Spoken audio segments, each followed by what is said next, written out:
If your job at a healthcare facility includes disinfecting against viruses, you know prevention is the best medicine. And maintaining healthy spaces starts with a healthy cleaning routine. Grainger's world-class supply chain helps ensure you have the quality products you need when you need them. From disinfectants and cleaning supplies to personal protective equipment, so you can help deliver a clean bill of health. Call 1-800-GRAINGER, click Grainger.com, or just stop by. Grainger, for the ones who get it done. The numbers told the story, they always do. It's one of those idiots who believe in analytics. This is A Numbers Game with Gill Alexander on VSiN. Hour number 2 of A Numbers Game at VSiN, the sports betting network, VSiN.com, Game Plus, iHeartRadio, YouTube TV, and of course, Sirius XM Channel 158. Gill Alexander, Kelley Bydlon, producer number 9. So much more than a producer. What up? Alongside. Wes Reynolds is going to join us here momentarily, talk PGA Championship. Yeah. U.S. Open, maybe. His Pacers, for sure, his Pacers. I'm going to guess Wes thinks they could do this. Not only against the Knicks, but totally. Do it all. Former member of the Pacers whatever office. I was going to say front office. Used to work for them? He worked for the Pacers, yeah. The front office or the back office? I think he was. I think he sold tickets for him way back in the day. That's the back office. Yeah, I was like, I don't know what you really call that office. Opposite of the front office. We get tweets at Beating the Book. Jesse Welch. If I had a nickel for every time I crack-em-burgered something. That was Kelley's word for... I had a list of something we didn't even get to. Having a list of things to do or talk about that we never got to. Jamie Leva. I have to read this one very carefully, Kelley. He says, well, Gill, you could say the Padres shilt the bed. Cue the Who music from CSI Miami. LOL. Have a great day, gentlemen. You know what that's a reference? No, not at all. Okay, when CSI Miami, David Caruso was the star of that show. I'm just laughing back to our text exchange about this stuff last night. What? Just these network TV shows. Oh. Where it's like CSI Chicago Blue. So like that might as well be the name for every single one of them. In the middle of the basketball game yesterday. Was it the basketball game? Yeah, no, it was the golf. PGA. It was golf. In the middle of the PGA Championship. Well, remember, Rolex... Net jets, private planes, and then people who still watch TV shows on network television. They run a promo for Donnie Wahlberg, Mark Wahlberg's brother, one of the new kids on the block, I believe he was, wasn't he? Was Donnie Wahlberg a New Kids? Yeah. I think so. Yeah, so Donnie has a new show called, what was it? Was it called Boston Blue? Boston Blue. And so I immediately, did I text or did you text? Whatever it was, I think I texted. And I'm like, oh, there's another show that I will know nobody who watches. And then you cleverly texted back, it might as well be called NCIS Boston Blue. No, Chicago. Because there's NBC's got like the 17 Chicago shows. They're all the same. Chicago Fire, Johnny Chicago Wahlberg. Police Department. Anyway, so this reference to CSI Miami. David Caruso. Remember this really thin, slight, redheaded actor, David Caruso? Yeah, the whole thing with CSI Miami is he would say something, and then they would play the Who music as like a stinger right afterwards. So he would always be like, I'm trying to think of an example.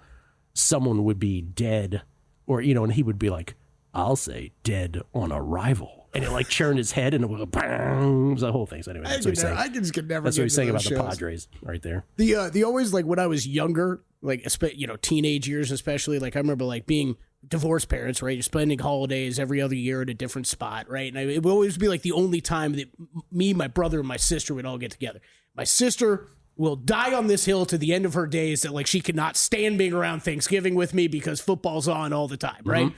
It is. As soon as I got to turn the remote over, though, oh boy, those two both agree right away. Like, let's throw on Law and Order. And within 6 minutes, I'm like, I have never been so bored in my entire life. How do you guys watch this and you think it's entertaining? It's like Queen Latifah, The Equalizer. You're like, who watches this? I know Law and Order's been going on for like 25 years and a ton of people watch it. There's nothing more boring on TV than that. But so popular now, I know who watches it. Your family. That's right. I'll tell you what we all do watch, or at least we've watched historically, is Hard Knocks on HBO. Did you see that they changed the rules for who is eligible to be on Hard Knocks? No. Just the way he answered that, he's like, I don't want to know. The Hard Knocks stuff is just gotten exhausting to me. Well, here's the thing: Hard Knocks preseason with the Giants was so awesome that they're never going to do it again. Yeah. That's what it felt like. That the Giants exposed themselves so badly. The offseason. The offseason one. The pre-draft one from last year. Not this year, but last year. Was so amazing. I would say the second best installment of Hard Knocks of all time besides the Cleveland Browns traditional Hard Knock classic when Baker Mayfield and Hugh Jackson, that was the best one of all time. Anyway, so as far as that traditional Hard Knocks this year, it used to be, right, there was really big restrictions. You couldn't have been on the show, that a team was ineligible if they had been on Hard Knocks in the previous 10 seasons, they had a first-year head coach, or they had made it to the postseason in either of the last 2 years. So it eliminated a whole bunch of teams, and it would be like, oh, there's only 5 teams eligible, right? Washington was always one of them, and they never went on. They switched it now. Now it's you can't have been on Hard Knocks the last 8 seasons. Remember, it was 10 before. You still can't have a first-year head coach. But the postseason restriction, they have eliminated altogether. Wait, what was it before? If you made the postseason, you didn't have to do it? Last 2 years, if you made the postseason, you didn't have to be on Hard Knocks. You were ineligible. You still don't have to do it, though, No. But this is now the league can say, can sort of nudge you into it, or you can be a participant if you want. But anyway, what this does is, so first-year head coach, Raiders, Jaguars, Jets, Bears, Saints, Cowboys, Patriots, they're not going to be on it. That one's a tough rule, right? Because we're used to seeing some bad teams on this show, but the turnover in coaches every year is huge. That's a lot of teams that eliminates. Last 8 seasons that have been on Hard Knocks, Bears, Jets, Lions, Cowboys, Chargers, Rams, Raiders, Browns, Bucks, so they can't be on it. But with the postseason restriction removed entirely, here's the deal. There's also an in-season thing that they do now per division. So they're just going to rotate the divisions every 8 years. So also if you're in the in-season division thing, you're also not going to be on the Hard Rock Classic before the season starts. 4 teams every year. So we don't know who the in-season division is going to be yet. But without knowing that, here are some of the teams that are still eligible to be on this year's Hard Knocks. The Kansas City Chiefs, the Cincinnati Bengals, the Philadelphia Eagles, the San Francisco 49ers, the Washington Commanders. So there's a lot of teams now that are really good. Denver Broncos, Pittsburgh Steelers. There's a lot of teams now that were previously ineligible because they were playoff teams that are now they're all fair game now. So they still haven't decided who's going to be on Hard Knocks this year? They have not decided. That's pretty fascinating, actually. Not decided. Okay. No, it's really interesting. I'm going to go with its Broncos. That would be great. I feel like the Broncos need they want to bring a little bit more attention to that franchise too. There's so many of those good teams I feel like are just going to never want to do it. Oh, there's always going to be that. Yeah. But eventually they'll get you because the NFL will kind of make you do it. Okay. What was the other thing you wanted to talk about here? You said there was something. I don't know. We had a list of 17 different things. You want to circle back to NBA? Okay, let's circle back to the NBA because I know you have thoughts about it. Knicks Pacers. Nets. What a slip. Oh, I know what you want to talk. You want to talk about Coco. We'll wait for Coco though. So what's your take on that? Because I stood firm on that, which is I feel like the Knicks love is a very, hey, I watched the regular season love. But and understanding Carl's points that the Pacers they've been the beneficiary of opponents' injuries for sure. But there's nothing about what the Pacers have done that makes me feel like they should be a dog to the Knicks at all. There is first of all, hats off to Zach and JVT, who did great series write-ups on both the Eastern Conference and Western Conference over at VSiN.com. Go check those out. I thought JVT did a great job pointing out some of the shooting, shooting luck, but a little bit on the Pacers side throughout the playoffs so far, just making more than what their expected rate has been in basically every category. Thought that was fascinating, but where the series price was is kind of where I expected it to be. Look, this Knicks team can put up a fight for sure, but I think one of the themes of this playoffs has just been the deeper teams getting further, right? And now the Knicks are kind of that last remaining team that we rely on 6 guys and we don't really trust much more beyond that. And it's going to be, I think Carl brought up a good point. I expect to see a lot of what we saw, or maybe even what we thought we were going to see more of in that Denver OKC series, of OKC's depth wearing them down. I think Indiana's going to be able to do that throughout the course of a series. Here's the NBA Killer Sports VSiN Basketball Challenge. We have done this for the entire postseason. Carl Sack, who was just on the show, it's his brainchild. It's an ATS competition. He invited 15 people. He's one of the 15. And we had 20 picks to make in the first round, 10 to make in the second round, which is obviously where we are now post that. We'll have 5 to make in the conference finals, 5 total. By the way, it's full game ATS, full game total. There's no first halves, there's no second halves, there's nothing like that. It's just pre-flop, no in-games, pre-flop, ATS, pre-flop totals. We'll have 5 in this round, then we'll have 3 in the NBA Finals. So Kelley and I were just talking off air, like what felt burdensome, because it's still the same proportion, right? There's 16 teams, then 8 teams, then 4 teams, then 2 teams, with the exception of the finals, which is a little different. But the first 3 rounds, it's the same proportion. 20 picks with 8 series going, 10 picks with 4 series going, 5 picks now with 2 series going. Obviously, you don't know the length of each series. We both felt like 20 in the first round was burdensome.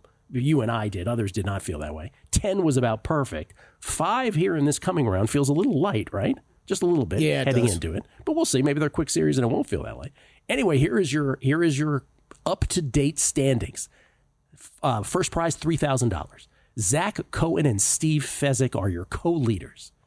Zach, NBA hardo. Steve doesn't even know how to spell NBA. Zach ran these 2 down, huh? Fezzik and Kazarian passed him. 19 and 11. Doug is in second at 17 and 13. And then look at you and me. You, me, and Alex Christensen.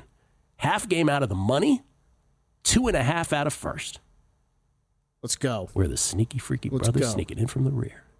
And then Kyle Aiken's still obviously very much in it. And that's the group really that's is in contention. But these could change. This could change rapidly. What do we got left? 8? We got 8 total. So it can't really change that rapidly because we're running out of picks. So 5 in this round. We got to win at least 6. Oh, I kind of figured that out in the last round where I'm like, I got to have a stretch here. And I did. But yes, it's got to continue. It's got to continue for both of us. I think 6 were in the mix. Get up to 22 points. Who's the betting favorite right now? Who's the short shot? I mean, Zach and Steve coin flip. But I'm going to say Zach. I'm going to say Zach is the short shot. No pressure, Zach. Wish I had his futures tickets right now. He's got the T-Wolves and the Pacers. Yeah. Right? Zach doing big things. Wes Reynolds on the other side. Pacers and more next. For the ones who get it done, the most important part is the one you need now. And the best partner is the one who can deliver. That's why millions of maintenance and repair pros trust Grainger. Because we have professional-grade supplies for every industry, even hard-to-find products. And we have same-day pickup and next-day delivery on most orders. But most importantly, we have an unwavering commitment to help keep you up and running. Call, click Grainger.com, or just stop by. Grainger, for the ones who get it done.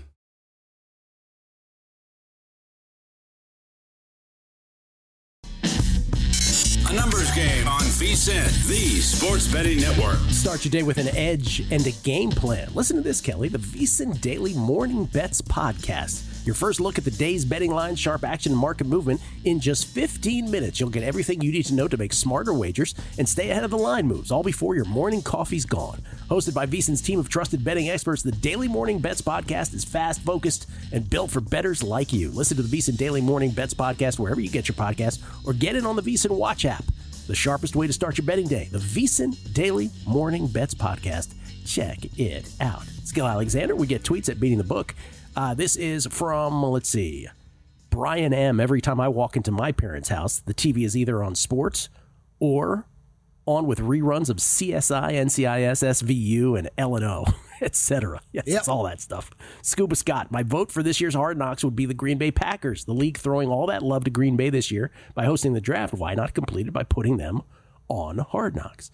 LFC also tweeted in again. So I wonder if the TV shows you watch could indicate future successes in life. Kelley would obsess over football on Thanksgiving while his siblings watch Law and Order. What do his siblings do for a living again? Dun dun. Insert Law and Order theme. That's great. That is great. Very true. Very true. James Sott, are you guys, meaning you, Drew, and Zach, doing a French Open pod of the Mega Variety? Yes, we hope to do one this week. Hopefully Thursday. Wyatt Tomchek out there listening.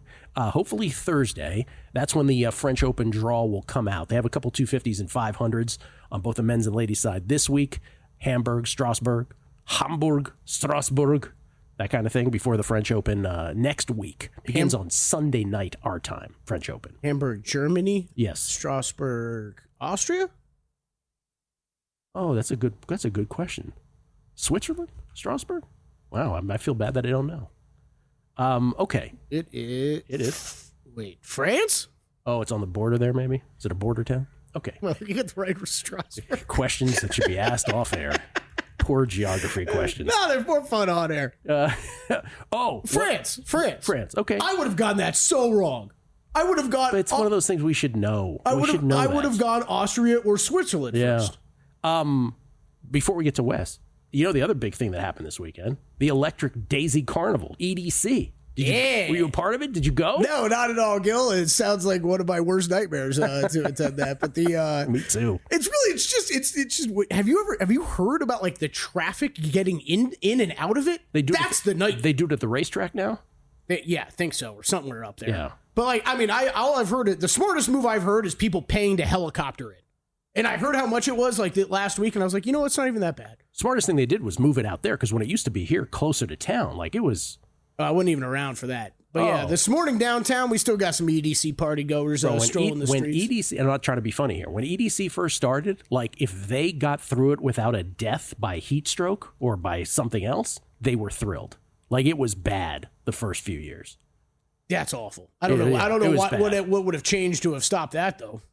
Because they got smarter. They got water was abundant. I mean, it was really bad news the first few years.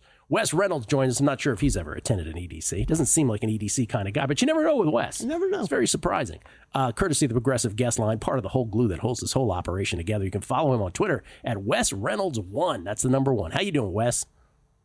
Gil, I think you already know the answer to that question. Hell no, I would not attend an EDC. That's and I saw the tweets in terms of what they charge in terms of for water and various beverages. It's being out at the racetrack, seemingly very, very far away in a very remote area of town.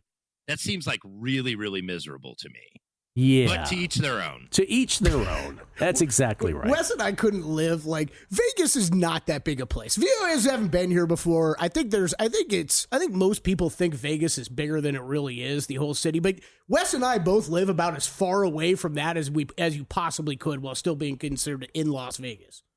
I was right about Strasbourg, right on the border, but not with Switzerland, with Germany. There you go. Anyway. Wait, we should be better. Wes, did you have Scotty Scheffler in this tournament, in the PGA? I did not.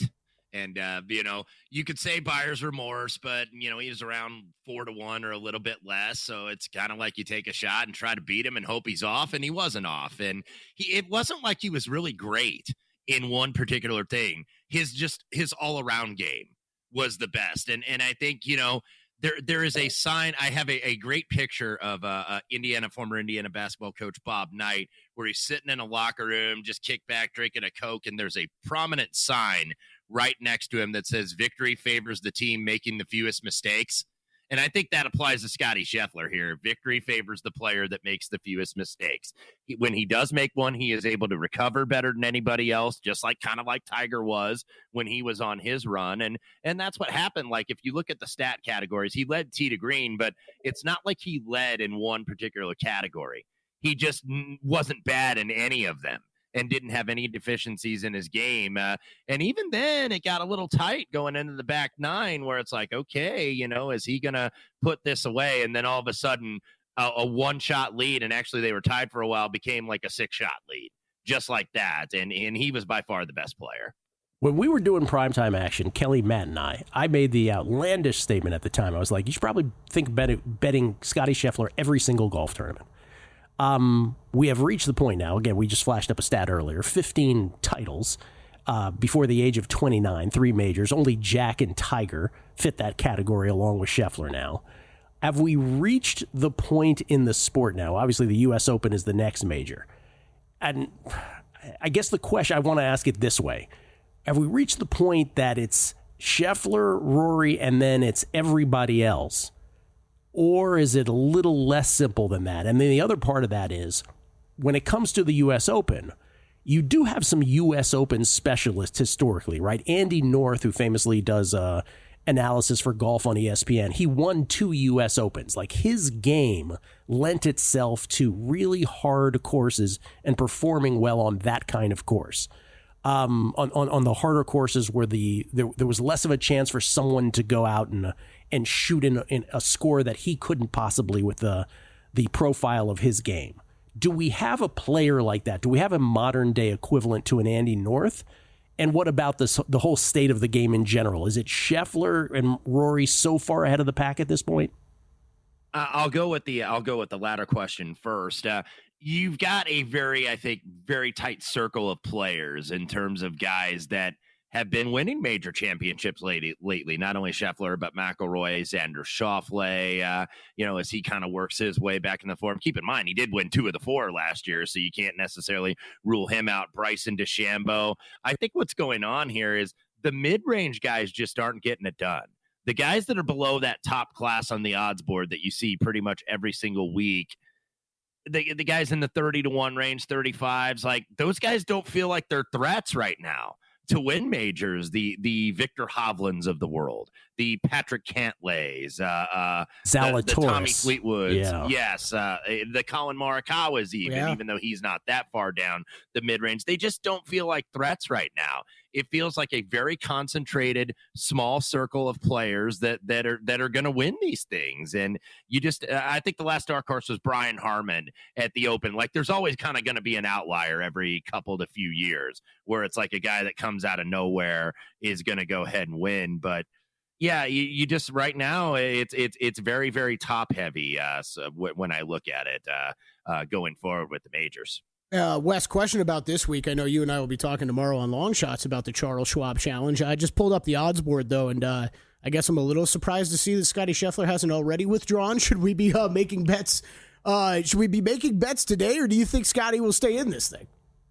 I think he's probably going to stay in, Kelley, just because he is the Dallas guy now, and this is being played in Fort Worth. This is the Charles Schwab Challenge. Of course, Ben Hogan, this was essentially his event. They called the course Hogan's Alley down there at Colonial. So I don't think he's going to withdraw. I think, unless there's a really, really good reason, and I guess winning the PGA is a pretty good reason, but I don't think he's going to withdraw this week. I would be shocked if he did. I don't think he likes to do that in these Texas events. He really wants to win these events in the state of Texas. So yeah, looking at the odds right now, plus 2.25 for him to win. And then the next price is 20-1. So that's what you're getting when you get a guy that's on a roll like Scotty Scheffler.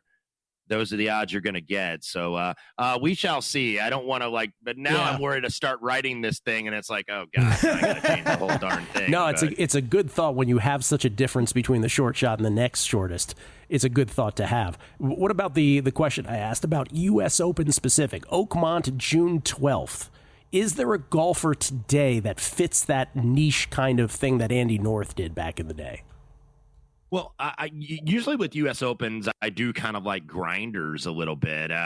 Was very surprised to see Matt Fitzpatrick play very well at the PGA. He was in it pretty much all weekend, was in the final couple pairings, and we did have him a couple years ago when he won at Brookline up in Massachusetts at the Country Club, and kind of a grinder. He's a guy, because the U.S. Open is a major that you're not shooting double digits under par. This is grind out for par and try to shoot 1 under on your round, and lower scoring events like that, I think, favor certain players that are a little bit grinder. So Matt Fitzpatrick, as I'm kind of looking down the list here, gives me a little bit of an interest because he's a grinder. He's not going to win at like 20 under par or something like that. Wes, hold the thought. We'll come right back. We'll continue this with Wes Reynolds next. A numbers game on VSiN, the sports betting network. Oh, this is the package everybody's talking about. The all-in summer hotel package at Circa Las Vegas. The ultimate getaway. Just $400 all in. Push your chips into the table. 2-night stay at Circa. $100 dining credit. $100 beverage credit. And your very own day bed at Stadium Swim, where the party don't stop. All for just $400. Resort fees, taxes included. It's limited time offers valid for stays between May 26th and September 4th. Don't miss out. Lock in your all-in summer package now at circalasvegas.com. You bought yours yet? Yeah. No, I have not, but I have multiple friends that have utilized this that are coming. Good. I've got a rant for you next segment, by the way. It's one of the Vegas. We've talked about it before. But like, I'll just do it now. The people that come to visit. Yeah. And then, like, I got a text yesterday afternoon at like 2 o'clock. Like, hey, man, I'm in town. What are you doing tonight? Oh, don't get me started. And then, like, somehow you're the jerk for not being free that random night that they're there in Las Vegas. Like, why didn't you text me 5 days ago and tell me you were coming? It's the most I don't want to say underrated, but it's the part about moving to Vegas that they don't tell you about is you will. It's one of the coolest parts of living here and one of the worst parts. Your friends, ranging from close to random, will all come into town almost every weekend. And you will be not burdened, but you will be guilted into you must do something. And you're like, okay, I have just one day where I don't do anything. Yeah. Yeah. Meanwhile, I got one of my best friends, Vito, in town this week. We're going to dinner on. Not you, Vito. He didn't mean you, Vito. No, exactly. This is where he's the opposite because he's just in town to work. Like he's old enough and gets it. And he's like, yeah, dude, we'll do dinner. We'll do early dinner. And I'm good. He's like, I got to be up early anyways. We get tweets at Beating the Book. BM, Gurgi WTA. Will there be a French Open pod with Drew? I hope so. Drew and Zach. I hope so this week on Thursday. Michael Salvino. I'm on the Pacers plus 1.5 for the series. Good luck to everyone. Let's see. New Jersey, New York. Truly a ridiculous sentence I'm about to type. Only reason I know Strasbourg is in France is because I drink Kronenberg, a beer brewed there that says imported from France all over it. Tastes good but smells like weed. Spence, my new favorite Chicago show, Chicago Pope, comes on right after Chicago Blues CSI. That's a great tweet. The numbers guys. Regarding Scotty, wait till he starts playing good. Yeah, that's no kidding. That is true. Brent Johnson, best moment of the weekend. Crystal Palace winning the FA Cup over Man City in the first hardware in their team history. Congratulations, Crystal Palace. Michael Wozatek, I've been tracking the White Sox double play, first 5 plus a half, with opponent full game win. And he does a lot of acronyms here, so I'm trying to weed through it. I think that he means White Sox first 5 money line with opponent full game win so far this year. Let me know if you want me to share those numbers versus a rough price average when CWS, the White Sox, are home or away. Oh, Michael, yes, we do. Can you provide, please? There you go. That's your notice. I think Wes Reynolds just got a tweet, too, about the Indy 500. How you doing? Wes Reynolds, kind enough to join us again for a second segment, courtesy of the Progressive Guest Line. You must be in heaven. Pacers doing great. Indy 500 right around the corner, man. Yeah, absolutely. And the Fever got kicked off with a big win over the Chicago Sky. Caitlin Clark and Angel Reese, of course, a little bit of a much ado about nothing, but it'll be made something in the media, of course. But what I wanted to inform you, Gill, this from Rick Ollie, Rick _ Ollie, OLIE Rick _ Ollie. quote. Yeah. Rick Ollie. Okay. Thank you. I didn't know how to pronounce that, but he said, at Wes Reynolds, remind Gill who was on the poll for the Indianapolis 500, and it is one Robert Schwartzman, who was born in Tel Aviv, Israel. He is a rookie in the Indianapolis 500. He races for the Prima team, which is based out of Italy. And Robert Schwartzman became the first rookie since 1983, Teo Fabi, in what was the Skull Bandit car. Back when Indy, you could have those tobacco sponsors in Indy. It was a great-looking car, the Skull Bandit. So Robert Schwartzman, born in Tel Aviv, raised in St. Petersburg, Russia, also in Italy. Let's go. He is on the poll for the Indy 500, Gill. Instant leaflet. 9-1 at DraftKings. Your favorite is Pato O'Ward. We have a play, Wes, for the Indy 500. Do you have any thoughts? We are going to be looking because there was a little bit of drama today. The Team Penske cars actually were not allowed to qualify. There was something wrong with the inspection in their car that didn't abide by their rules. So Cheaters. A couple of those drivers get put back 32nd and 33rd. But the guy that's been dominant in the IndyCar series this year has been one Alex Palou out of Spain, who rides for the Chip Ganassi team. And I think he is 6-1. Pato, by the way, was the one that got beat at the wire last year by Joseph Newgarden. So he's certainly out for redemption. But a wide open field at the front, especially with the Penske cars being pushed to 32nd and 33rd on the grid. And you were saying off air, pole position with Schwartzman, he's got a legit shot, right? Absolutely. If you're on the pole, you should have a shot. Now, do I expect him to win? No, he's a rookie. He's, young guy. And, there's a little bit of pressure being the pole sitter and leading the field of 33 to the green flag at the Indianapolis Motor Speedway. But the odds have certainly been cut because he was a dark horse, kind of a longer shot. But went out there with some speed and was quick really in all the practice sessions and held on for pole yesterday. So kind of a cool moment to see a small team. And it's a first-year team, by the way, in the IndyCar series. They don't even have a primary sponsor right now. And there was a car that did not make the field that has the old Miller High Life Danny Sullivan livery or paint job from the 1980s. So maybe the man from Tel Aviv can have the champagne of beers on the car at the Indy 500. Wouldn't that be a good mix? What a story that would be. By the way, sweet Lou Gambaloo, Lou Finicaro just texted. He goes, "How about that, Gill?" He says a Yiddish kid. He made a Jewish kid driving for the Italians. Just seems appropriate. Yes, Lou, let's go. Both of us. We're in this together. Before we get to your thoughts on the Pacers, did you answer the question that I answered before fully? I heard about the sort of a U.S. Open grinder kind of golfer in this day and age. I heard you say Matt Fitzpatrick as part of that. Yeah, he's a guy. His game has been off really over the last year and a half. But he was a guy. I'm just kind of looking at the prices here and giving it an eyeball in the mid range. And Matt Fitzpatrick, I think 50-1. Maybe this was an outlier of what we saw at Quail Hollow at the PGA this week, but he's a guy that I think you're going to want to certainly look at. Perhaps Corey Connors, who played solidly. I think he finished top 20 yet in another major. Has never won a major, but always a good ball striking guy, always tops on approach. And, maybe this is the one where he's going to win, because Corey Connors not a great putter historically, but a really good ball striker. And this is Oakmont at the U.S. Open. So this is going to be like 5 or 6 under par to win this thing. Yeah. You're not going to see guys, shooting 15 under to win at Oakmont. The last U.S. Open at Oakmont, by the way, was Dustin Johnson, who is absolutely nowhere with his game. If you saw how far he was finishing behind club pros at the PGA this weekend. Yeah, that's 3 weeks away, by the way. 3 weeks and a few days away is the U.S. Open in golf. This is a nice time of year in terms of tennis and golf majors coming at you pretty quickly now. French Open, tennis, U.S. Open golf, Wimbledon, so on and so forth. Yeah, it was a losing tournament for me, Gill and Wes. It was a losing tournament for me, but man, miraculous how many guys played themselves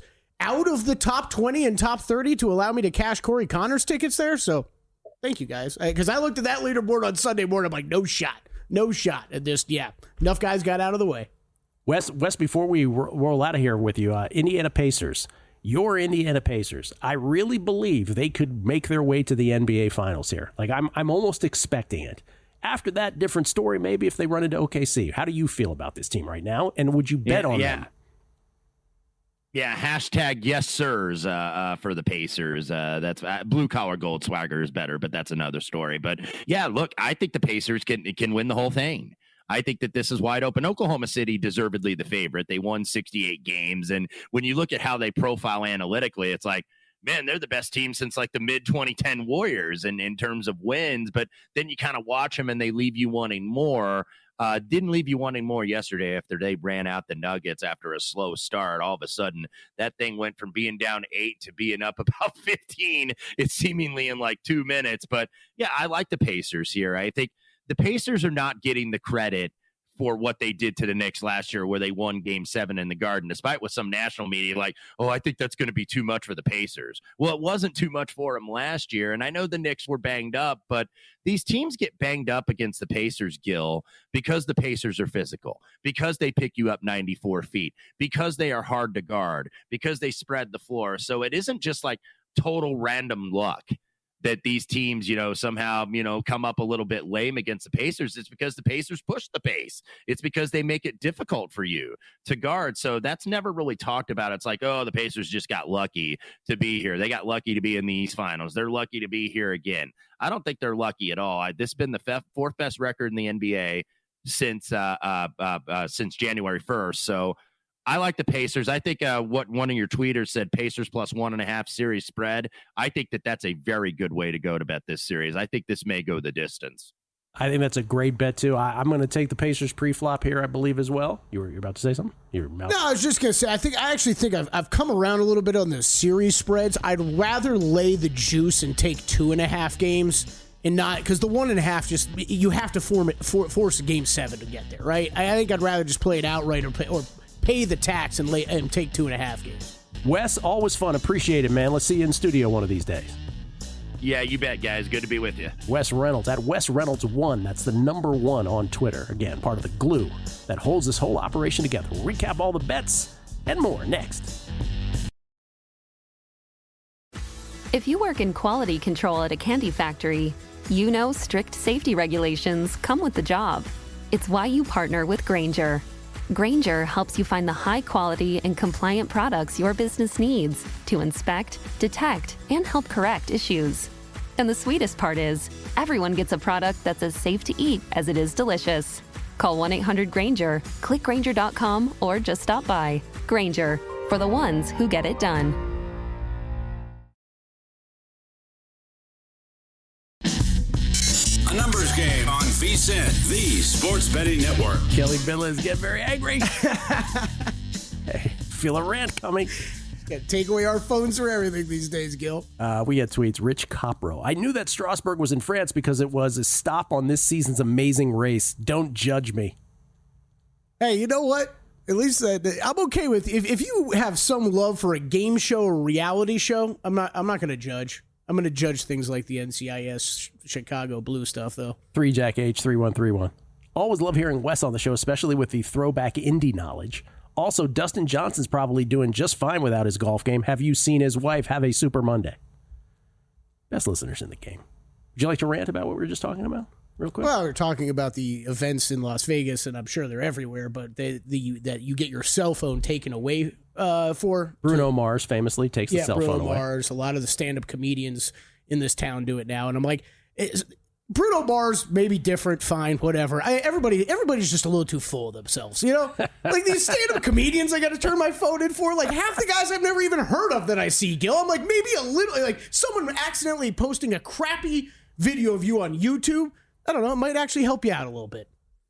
Yeah, who was the remember the whole Bill Cosby thing started with a grainy comedy footage. What was that comic's name? I forgot his name. Burris. Hannibal Burris, was that his name? Oh, yeah. Yeah, like I mean if no one takes a video during his show, none of that maybe ever happens. Yeah, I mean I don't know that was my angle that I was going for. No, but I'm just saying stuff happens. Stuff happens. It's true. I just hate that you got to carry around that bulky, stupid little bag, and then like before I leave, I got to go get it checked out. Basically, yeah, it's annoying. It's annoying. It's like the whole like tab they put on clothes, right? That's like the same thing. Like you got to go up to somebody and get it like punched removed. Yeah, it's annoying. Wow, you've got a lot of annoying. You're like a ANG Seinfeld. I mean, if you want me to take it further, like I get it from the artist perspective. I get it. It's all your faults out there. It's just for everybody's got to spend too much time on their phone and you can't enjoy a show. Can I tell you something? I went to a Bruno Mars concert in 2013. This is before he was like widely known. Yeah. He was kind of known, but not like massive, right? I probably had no idea who he was in 2013. This was the concert where like my buddy Tommy, it was like seeing Prince in 1979, basically. My buddy Tommy on the way out was like, we just saw something special, didn't we? Like it was one of those moments. Anyway, people had their phones out during that concert. Can I tell you something? It was ridiculous. It's like everybody's got their phone out videoing this thing. It's like, watch the show. Yeah. So I can see how he got annoyed by it because everybody would have their phones out. So he changed that. Anyway. And don't get me wrong. If I went to the Masters, like I would love that there was no phones around. Oh, yeah. But I would still complain about having my phone taken away. I don't like that. Let's recap the bets that we have today. Again, this is a weird day because we don't have basketball today. We don't have hockey. Basketball resumes tomorrow night. Hockey resumes Tuesday night as well. Tuesday night as well. That's right. First time in a month without a NBA or NHL playoff. Yeah. Month flies by. Wow. What are you going to do? You're going to have to watch baseball. I'm going to be in bed by 8 o'clock tonight. It's going to be fantastic. No, you're not. It's going to be great. So we'll recap the bets that we did have on the show today, courtesy of GBank, the official bank of VSiN. Every show, every host, every guest, every sport recapped. Pacers plus 140 on the series price. I am in. Split my two in-series bets from last round. I had the Pacers after game one. That cashed to plus 191. Did lose the Nuggets one, though, obviously, in a game 7 blowout to the Thunder. I had them at plus 2 something. But anyway, made money on those two bets. So I am on the Pacers plus 140 pre-flop here against the Knicks, best of 7 Eastern Conference series, Eastern Conference final series. You do have a couple Thunder Wolves plays. Yeah, I do, and I'll be with you on Pacers. I think before we tip off, I kind of want to play that a little bit like Carl's talking, where there's part of me that's saying wait till after game one and then maybe get involved, but like you've brought up, the train could leave the station by that point. You get a win on the road, that's going to dramatically shift the series prices. So I would at least be in it a little bit on this Pacers price. You got a nice number right now. I don't think there's any reason to rush, though. This is the only movement we've seen so far is a little bit to the New York Knicks side, and I think I'm going to expect that to continue here over the next 48 hours, really, especially as more public money gets involved. Bets I've made so far, Wolves, again, I have a bunch of Thunder futures. There's nothing that I'm doing from a series perspective right now to buy off of that at all. I think how I'm probably going to attack this, Gill, is with the Timberwolves just in game bet. So I did bet the Wolves game one. I think you're getting over 7 points. Quick turnaround for the Thunder, who just played Sunday. You've had this Timberwolves team with plenty of time to prepare for either opponent that was going to come out of this situation. I think they're going to be, I think they're going to be a challenge. And the only series bet that I've made so far, Wolves Thunder over 5.5 games. I expect this goes 6 or 7 games. So I think the Thunder win this, but it's probably in 6 or 7, and this goes pretty long. It's an interesting matchup. I can't wait to watch this series. I think from Anthony Edwards, Julius Randle, it's gonna be wild. The different defenders that Thunder can throw at them, but Randle's been great. By the way, Wes Reynolds did have a hockey play. He didn't get it on the show, but he is on the Hurricanes. The Hurricanes. This is a game one price. Yeah, game one. He's on the Hurricanes versus the Panthers. That series begins tomorrow night. The Hurricanes, as Andy McNeil used to pronounce them, Carolina, -119. G-Bank, the official bank of VSiN. Again, every bet on the show is recapped by G-Bank, the official bank of VSiN. We're once again, we didn't have the whole thing here. The official bank of VSiN has a cashback rewards on gaming and sports app loads. Earn 1% on that. Earn 2% on cashback rewards on all other eligible purchases. For more info and to apply, visit vsin.com/GBank. We are obviously bettors. We are obviously big basketball fans, and we'll watch anything when it comes to a conference finals.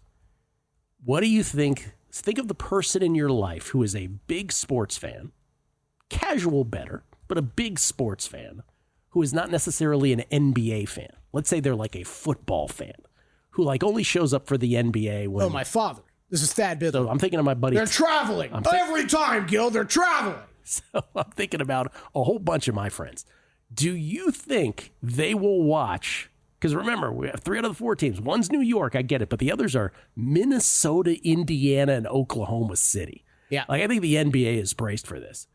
How you think the ratings on Minnesota OKC are going to be way down? I do.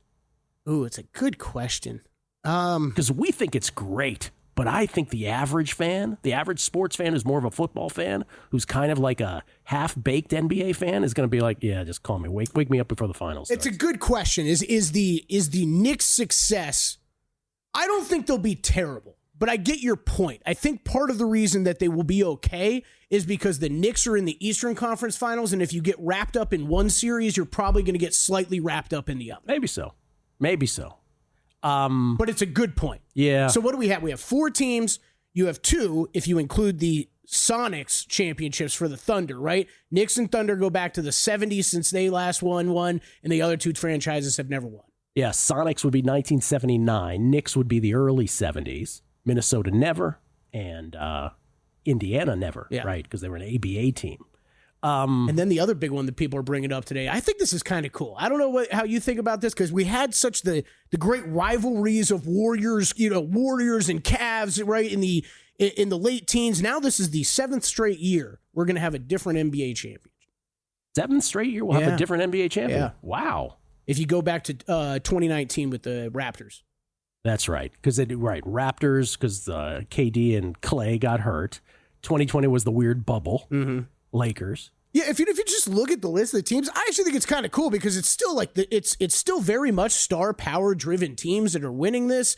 I think in the long run, I think it's good to have dynasties types teams, right, to drive sports, especially like the NBA. I think those are great. But I think after you went through so many years of the Warriors and the Cavs, I think getting this mix of teams is perfectly fine. I have no problems with it. Bucks 2021, Warriors won again in 2022, Nuggets 2023, Celtics last year, and new one this year. And like, I can't hate on any of those champions. No. Well, except you for can. I can. The Raptors won because how much money have I had outlaid on certain series? Warriors in that NBA Finals is the biggest bet at that point in my life I had ever made. Achilles and blown out knee. Achilles for KD and ACL for Clay. That was rough. The Bucks had the easiest path, I think, of all of them in terms of who they played in the playoffs, seeding wise. Bucks had a super easy stretch. Probably. You want to talk about paths real quick? And Boston last year. Last year. Yeah, Boston probably wins that. I'd Maybe, have to look at it again. Maybe even easier than the Bucks, yeah. You know what, though? The Wolves, it's being slept on a little bit. Wolves are playing great. They're a great team. Yeah. I was high on them coming into the playoffs. I bet them against the Lakers. You went through the Lakers, and then Steph Curry got hurt in game 2. Prove it to me. It's prove it to me series now, Timberwolves. Yeah. We'll do French Open. We were going to do some French Open stuff. We'll do that either tomorrow or the next day. We'll do college baseball tomorrow with Ben Wilson as the College World Series approaches here in the coming weeks. In the meantime, so you had a Coco question, but we'll save that for tomorrow also. Yes. Coco. Great clay numbers. But can she get it together? I could say that about somebody else. Mental game is so big. Money Moves is next with Stormy and JVT. Enjoy from VSiN, the Sports Betting Network.